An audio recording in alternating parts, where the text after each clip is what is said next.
ನಾನು ಜಿಮ್ಮಿಗೆ ಹೋಗ್ತಾ ಇದ್ದೀನಿ, ಎಕ್ಸಸೈಸ್ ಮಾಡ್ತೀನಿ, ವಾಕಿಂಗ್ ಹೋಗ್ತೀನಿ, ನಾನು ತುಂಬ ಆರೋಗ್ಯವಾಗಿದ್ದೀನಿ, ನಾನು ಯಾವುದಕ್ಕೂ ಮಾತ್ರೆ ತಗೊಳ್ಳಲ್ಲ. ಆದರೆ ಜಿಮ್ಮಿಗೆ ಹೋಗಿದ ಮಾತ್ರಕ್ಕೆ ನಮ್ಮ ಆರೋಗ್ಯ ಚೆನ್ನಾಗಿ ಕಾಪಾಡ್ಕೊಳ್ಳೋಕೆ ಸಾಧ್ಯನಾ? ಈ ಜಿಮ್ಗೆ ಹೋಗೋದು, ಎಕ್ಸಸೈಸ್ ಮಾಡೋದು ಅನ್ನೋದು ನಮ್ಮ ತೂಕ ಕಳ್ಕೊಳ್ಳೋದಕ್ಕಾಗಲಿ, ನಮ್ಮ ಆರೋಗ್ಯವನ್ನು ಕಾಪಾಡ್ಕೊಳ್ಳೋದಕ್ಕಾಗಲಿ ಒಂದು 5% ಅಷ್ಟು ಮಾತ್ರ ಸಹಾಯ ಮಾಡಬಲ್ಲದು. ನಮ್ಮ ಮೆಟಬಾಲಿಸಮ್ ರೇಟನ್ನು ಜಾಸ್ತಿ ಮಾಡ್ಕೊಳ್ಳೋಕ್ಕೆ, ಮಾಂಸಖಂಡಗಳನ್ನು ಹೆಚ್ಚು ಫ್ಲೆಕ್ಸಿಬಲ್ ಮಾಡ್ಕೊಳ್ಳೋಕ್ಕೆ ಸಹಾಯ ಆಗುತ್ತೆ ನಿಜ. ಆದರೆ ನಮ್ಮ ದೇಹಾರೋಗ್ಯ ಮತ್ತು ಮನಸ್ಸಿನ ಆರೋಗ್ಯ ಅನ್ನೋದು ಈ ಜಿಮ್ ಅನ್ನೋ ಒಂದೇ ಒಂದು ಕಂಬದ ಮೇಲೆ ನಿಂತಿರುವಂಥ ಕಟ್ಟಡ ಅಲ್ಲ. ಈ ಕಟ್ಟಡ ಭದ್ರವಾಗಿ ನಿಲ್ಲೋಕೆ ಇನ್ನೂ ಸಾಕಷ್ಟು ಕಂಬಗಳ ಅಥವಾ ಸ್ತಂಭಗಳ ಅಗತ್ಯ ಇದೆ. ಮುಖ್ಯವಾದದ್ದು ನಮ್ಮ ಆಹಾರ. ಒಂದೊಂದು ಗಂಟೆಯಲ್ಲೂ ನಮ್ಮ ದೇಹದ ಮತ್ತು ನಮ್ಮ ಆರೋಗ್ಯದ ಬೆಳವಣಿಗೆ ಅಥವಾ ಕುಂಠಿತ ಆಗೋದು ನಡೀತಾನೇ ಇರುತ್ತೆ ನಮ್ಮ ಈ ಆಹಾರ ಪದ್ಧತಿಯಿಂದ. ಇಡೀ ತಿಂಗಳೆಲ್ಲ ನಾವು ಜಿಮ್ಮು ಕಸರತ್ತು ಮಾಡಿ ಕಟ್ಟಿರೋ ಮಾಂಸಖಂಡವನ್ನು ಒಂದು ದಿನ ತಿಂದಿರೋ ನಮ್ಮ ಸರಿಯಾಗಿ ಇಲ್ಲದೆ ಇರೋ ಆಹಾರ ನಮ್ಮನ್ನು ಅಡ್ಡಡ್ಡ ಜ್ವರ ಮಾಡಿ ಮಲಗಿಸ್ಬಿಡ್ಬೋದು ಅಲ್ವಾ? ಲೂಸ್ ಮೋಷನ್ನೋ ಅಥವಾ ವಾಂತಿನೋ ಆ್ಯಸಿಡಿಟಿ ಇಶ್ಯೂನೋ ಏನೋ ಒಂದು ಶುರುವಾಗ್ಬೋದು ಅಲ್ವಾ? ಇದೆಲ್ಲದೂ ನಮ್ಮ ಅನುಭವಕ್ಕೆ ಬಂದಿರುತ್ತೆ. ಸರಿಯಾಗಿಲ್ದಿರೋ ಆಹಾರದಿಂದ ನಮ್ಮ BP ರೇಸ್ ಆಗ್ಬೋದು, ರಕ್ತದಲ್ಲಿನ ಸಕ್ಕರೆ ಅಂಶ ಜಾಸ್ತಿ ಆಗ್ಬೋದು, ಉರಿಯೂತಗಳು ಜಾಸ್ತಿ ಆಗ್ಬೋದು, ಏನು ಬೇಕಾದರೂ ಆಗ್ಬೋದು. ಇನ್ನೊಂದು ಮುಖ್ಯವಾದದ್ದು ನಿದ್ದೆ.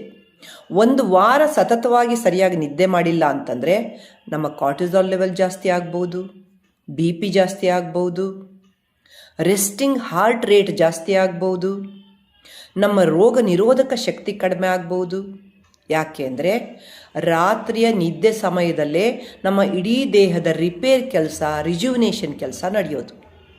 ಅದಕ್ಕೆ ತೊಂದರೆಗಳು ಆಗೇ ಆಗುತ್ತೆ ನಿದ್ದೆ ಸರಿಯಾಗಿಲ್ದಿದ್ರೆ.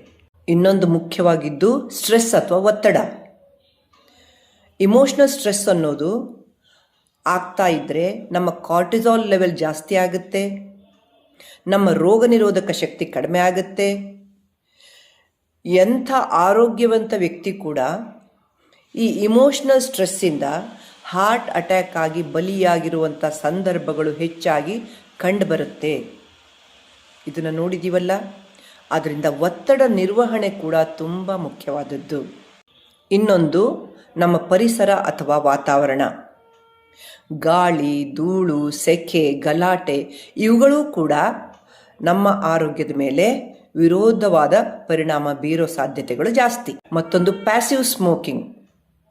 ನಾವೇ ಸ್ಮೋಕ್ ಮಾಡಬೇಕು ಅಂತಿಲ್ಲ, ನಮ್ಮ ಸುತ್ತಲೂ ಸ್ಮೋಕ್ ಮಾಡೋವರ ಸಹವಾಸದಲ್ಲಿದ್ದರೂ ಕೂಡ ಅದು ನಮ್ಮ ಆರೋಗ್ಯ, ಮುಖ್ಯವಾಗಿ ಹೃದಯದ ಆರೋಗ್ಯದ ಮೇಲೆ ಪರಿಣಾಮ ಬೀರೋ ಸಾಧ್ಯತೆ ಇದೆ. ಜಗತ್ತಿನಲ್ಲಿ ಎಲ್ಲ ಜೀವಿಗಳ ಅಸ್ತಿತ್ವಕ್ಕೆ ಈ ಪಂಚಭೂತಗಳು ಹೇಗೆ ಅವಶ್ಯಕತೆಯೋ, ನಮ್ಮ ದೇಹಾರೋಗ್ಯಕ್ಕೆ, ನಮ್ಮ ಅಸ್ತಿತ್ವ ಮತ್ತು ವ್ಯಕ್ತಿತ್ವಕ್ಕೆ ಈ ಎಲ್ಲದರ ಸಹಯೋಗ ಕೂಡ ತುಂಬ ಮುಖ್ಯ.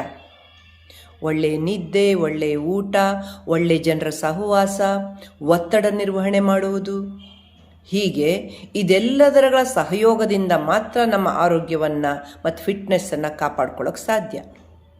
ಇದಿಷ್ಟರಲ್ಲಿ ಯಾವುದೋ ಒಂದೆರಡು ಅಥವಾ ಎಲ್ಲದೂ ಸರಿ ಇಲ್ಲ ಅಂತ ನಿಮ್ಗೆ ಅನ್ನಿಸ್ತಾ ಇದೆಯಾ?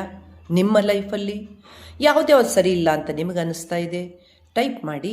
ನಿದ್ದೆ, ಊಟ, ಒಳ್ಳೆಯ ಸಹವಾಸ, ನಿಮ್ಮ ಪರಿಸರ ಅಥವಾ ಪಾಸಿಟಿವಿಟಿ, ಯಾವುದು ಸರಿ ಇಲ್ಲ ಅಂತ ಅನ್ನಿಸ್ತಾ ಇದೆ?